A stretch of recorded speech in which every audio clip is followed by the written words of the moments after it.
Islamabad high court ने फवाद चौधरी को जमानत पर रिहा किया। फवाद चौधरी ने गिरफ्तारी के डर से वापस अदालत की जानिब दौड़ लगा दी। पीटीआई रहनुमा भागते भागते फुटपाथ से टकरा कर लड़खड़ाए। वकीलों ने सहारा दिया, दिलासा दिया कि पीछे कोई नहीं। दौड़ते दौड़ते फवाद चौधरी हाँफ गए, सांस फूल गया। इस्लामाबाद हाई कोर्ट से निकलकर फवाद चौधरी गाड़ी में बैठे ही थे कि उतरकर उल्टे पैर भाग गए। भागकर वापस मियां गुल हसन की अदालत में दाखिल हो गए। रोस्ट्रम पर पहुंचकर कहा कि बाहर पुलिस ने एक मरतबा फिर गिरफ्तार करने की कोशिश की। जस्टिस गुल हसन औरंगजेब ने कहा कि आप तहरीरी हुक्मनामे का इंतजार तो कर लेते।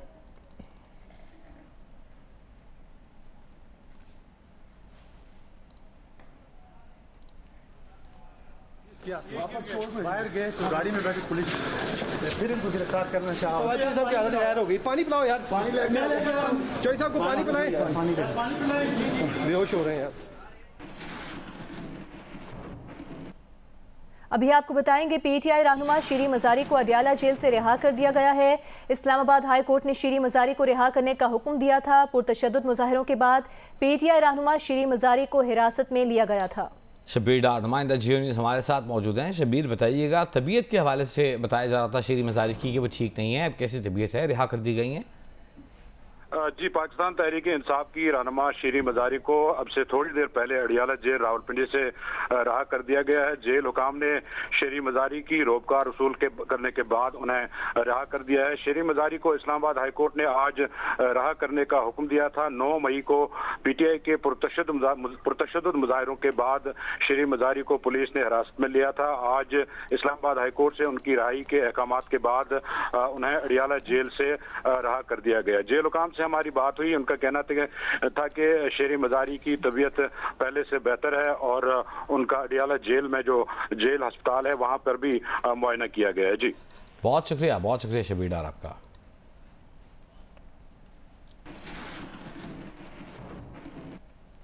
इस्लामाबाद हाई कोर्ट ने फवाद चौधरी को जमानत दे दी है और पुलिस को उन्हें किसी भी ऐसे मुकदमे में गिरफ्तार करने से भी रोक दिया है जिसका उन्हें इल्म न हो। नुमाइंदा जियो न्यूज़ उवैस यूसुफजई हमारे साथ मौजूद हैं। उवैस, आपसे इस बारे में बात करने की कोशिश करेंगे। ताज़ा तरीन इत्तला ये है कि इस्लामाबाद हाई कोर्ट ने पुलिस को फवाद चौधरी की गिरफ्तारी से रोक दिया है। अदालत ने हिदायत की है कि फवाद चौधरी को ऐसे किसी मुकदमे में गिरफ्तार ना किया जाए जिसका उन्हें इल्म ना हो। आज सुबह इस्लामाबाद हाई कोर्ट में जस्टिस गुल हसन औरंगजेब ने उन्हें 2 दिन की हिफाजती जमानत दी थी। 2 दिन की हिफाजती जमानत हासिल करने के बाद जब फवाद चौधरी अदालत से बाहर आए तो पुलिस की गाड़ी देखकर उल्टे पैरों दोबारा अदालत की जानिब भागे और जाकर उन्होंने वहां पर बताया कि पुलिस दोबारा गिरफ्तार करने आ गई है। जस्टिस गुल हसन औरंगजेब ने कहा कि आपको अदालती हुक्मनामे का इंतजार करना चाहिए था। इस पर फवाद चौधरी ने कहा कि हम तौहीन अदालत की दरख्वास्त दायर करेंगे।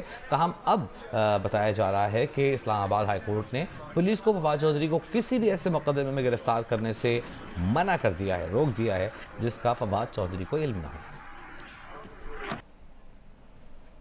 एक बार फिर से आपको बताएंगे, इस्लामाबाद हाई कोर्ट ने पुलिस को फवाद चौधरी की गिरफ्तारी से रोक दिया है।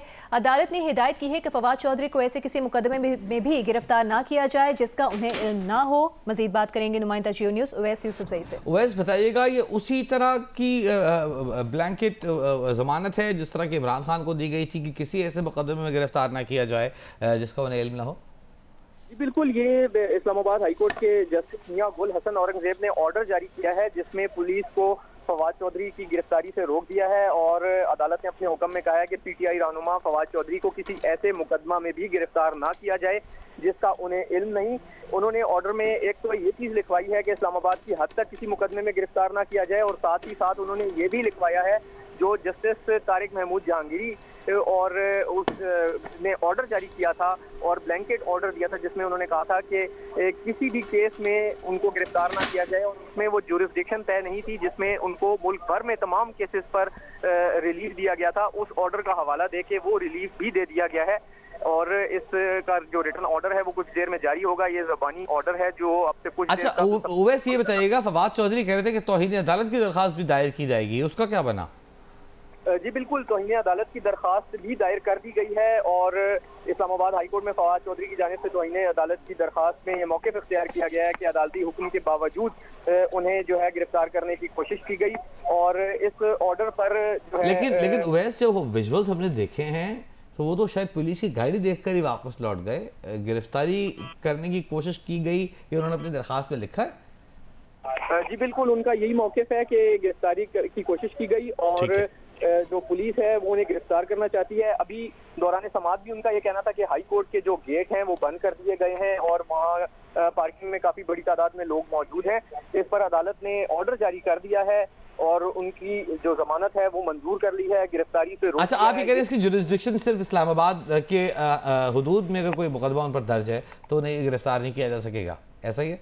में उन्होंने एक तो ये जुमला लिखवाया है कि इस्लामाबाद की हद तक जो कोई भी मुकदमा है उसमें गिरफ्तार ना किया जाए, लेकिन साथ ही साथ उन्होंने जस्टिस तारिक महमूद जहांगीरी के उस ऑर्डर का भी हवाला दे के वो ऑर्डर लिखवाया है, क्योंकि जो बैरिस्टर गौहर आज पेश हुए हैं उनका ये कहना था कि उनके खिलाफ लाहौर में भी मुकदमात हैं और इसके अलावा कुछ ऐसे मुकदमात हैं जिसका उन्हें इल्म नहीं है, तो लिहाजा आप ऐसा ये ऑर्डर जारी करें। उन्होंने ये इस्तदा की कि तमाम मुकदमात जिसका उन्हें इल्म नहीं है या वो इस्लामाबाद की जुरिस्डिक्शन से बाहर है, लाहौर में है, उनमें भी जमानत दी जाए, हिफाजती जमानत दे दी जाए ताकि वो मुतलका फोरम या मुतलका कोर्ट से रुजू कर सकें। तो अदालत ने फिर ये रिलीफ भी दे दिया है और अदालत ने उस ऑर्डर का हवाला देते हुए कहा है कि इमरान खान की 9 मई या बाद में दर्ज मुकदमात में गिरफ्तारी रुकवाने की दरखास्त chief justice Lahore high court को भेज दी गई। दरखास्त को लार्जर बेंच के सामने मुकर्रर करने की सिफारिश की गई है।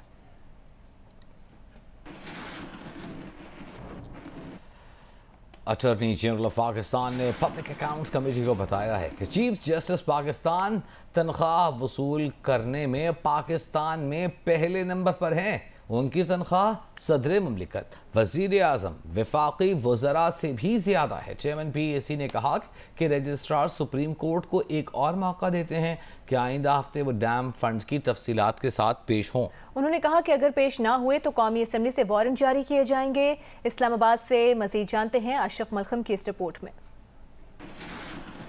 सदर ममलकत की तनख्वाह 8,96,550 रुपए, वज़ीर-ए-आज़म की तनख्वाह 2,01,574 रुपए, वफाकी वज़ीर की तनख्वाह 3,38,125 रुपए, रुकन कौमी असम्बली की तनख्वाह 1,88,000 रुपए, जबकि चीफ जस्टिस पाकिस्तान की तनख्वाह 15,27,399 रुपए। सुप्रीम कोर्ट के जज की तनख्वाह 14,70,711 रुपए है। ग्रेड 22 के अफसर की तनख्वाह 5,91,475 रुपए है। इन तमाम ओहदेदारों की मुराद इसके अलावा है। जैसा बताया नूर आलम खान ने पब्लिक अकाउंट्स कमेटी के इजलास को।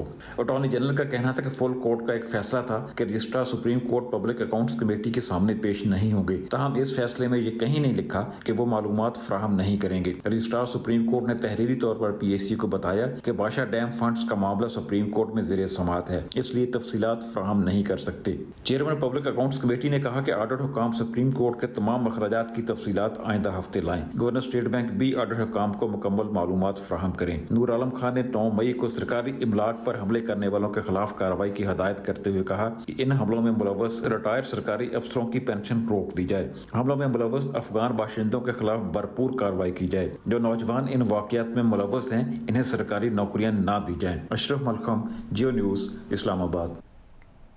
मुशीर उमूर कश्मीर कमर ज़मान कायरा का कहना है कि भारत की कोशिश है कि मकबूजा कश्मीर पर अपना मज़ीद तसल्लुत जमा सके। हर फोरम पर कश्मीरियों के लिए आवाज़ उठाते रहेंगे। G20 कॉन्फ्रेंस के बारे में अपना मौक़िफ़ दुनिया के सामने रखेंगे। दुनिया को बताएंगे कि भारत के अज़ाइम क्या हैं। कमर ज़मान कायरा का कहना था कि बिलावल भुट्टो 21 से 23 मई आज़ाद कश्मीर का दौरा करेंगे। वो 21 और 22 मई को मुजफ्फराबाद में ही क़याम करेंगे।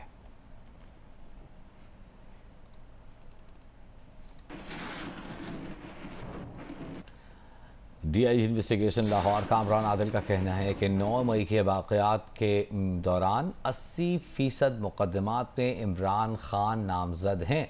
गिरफ्तार मुलज़िमान ने PTI क़यादत की हिदायत पर तोड़ फोड़ के हवाले से इतराफ़ी बयानात दिए हैं। प्रेस कॉन्फ्रेंस के दौरान DIG कामरान आदिल ने कहा कि 9 मई के बाद 38 मुकदमा दर्ज हुए, 1700 से ज़ायद शरपसंदों को गिरफ्तार किया गया है। ये एक दिन की कहानी नहीं, सोची समझी साजिश है। नौजवानों को खास तौर पर तैयार किया गया था।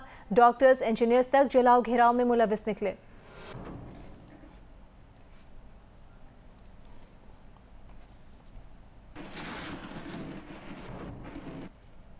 अब से कुछ ही लम्हे कबल हमने खबर शेयर की थी कि शीरी मज़ारी को रिहा कर दिया गया है। अब खबर ये आ रही है शीरी मज़ारी की साहिबजादी ईमान मज़ारी कहती हैं कि इस्लामाबाद पुलिस ने शीरी मज़ारी और फलकनाज को दोबारा गिरफ्तार कर लिया है। ईमान मज़ारी ने कहा है कि वो और फलकनाज की फैमिली शीरी मज़ारी और फलकनाज को लेने गए थे। इस्लामाबाद पुलिस अडियाला जेल के बाहर से शीरी मज़ारी और फलकनाज को लेकर चली गई। स्वात में तालिबात के निजी स्कूल में तैनात पुलिस कांस्टेबल ने स्कूल बस के अंदर फायरिंग कर दी। फायरिंग से एक बच्ची जाँ बहक और 5 शदीद जख्मी हो गए। फायरिंग करने वाले कांस्टेबल को गिरफ्तार कर लिया गया है। रिपोर्ट कर रहे हैं महबूब अली। स्वात में बच्चों की हिफाजत पर मामूर मुहाफिज ही बच्चियों का दुश्मन बन गया।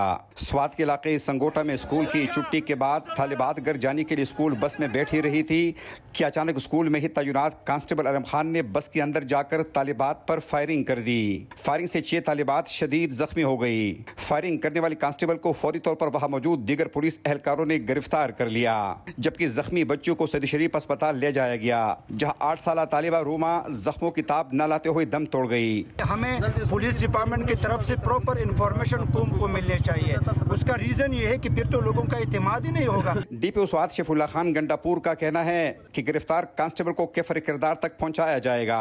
जिस कांस्टेबल की इधर स्कूल पे ड्यूटी थी उसी को ही शायद पता नहीं कोई साइकोलॉजिकल इशू है या क्या उसके दिमाग में था, ये तो तफ्तीश से पता चलेगा। उसने फायर किया है और उससे स्कूल के बच्चों का नुकसान हुआ है। कांस्टेबल ने जो किया है ये कातिल है, ये मुलजिम है। इसको इंशाल्लाह हम कैफर किरदार तक पहुंचाएंगे। बच्चों के वालिदैन के साथ मैं वादा करता हूं कि उनका जो नुकसान हुआ है इंशाल्लाह हम इंसाफ के तकाजे पूरे करेंगे, लेकिन जो वाकया हुआ है उसमें हमारा बहुत दिल अफसोस है जी। फायरिंग से जख्मी होने वाली 5 बच्चा सदी शरीफ अस्पताल में जेर इलाज है। डॉक्टर्स के मुताबिक 2 बच्चों की हालत तशवीशनाक, जबकि 3 बच्चों की हालत खतरे से बाहर है। कैमरामैन मोहम्मद जुबैर खान के साथ महबूब अली, ज्यू न्यूज़, स्वात। शीरी मज़ारी के साहिबजादी ईमान मज़ारी का ये कहना है कि इस्लामाबाद पुलिस ने शीरी मज़ारी और फलकनाज को दोबारा गिरफ्तार कर लिया है।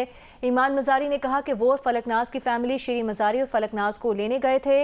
इस्लामाबाद पुलिस अडियाला जेल के बाहर से शीरी मज़ारी और फलकनाज को लेकर चली गई। शबीर डार नुमाइंदा जियो न्यूज़ हमारे साथ मौजूद हैं। शबीर बताइएगा क्या मालूमात है आपके पास, तफसील है?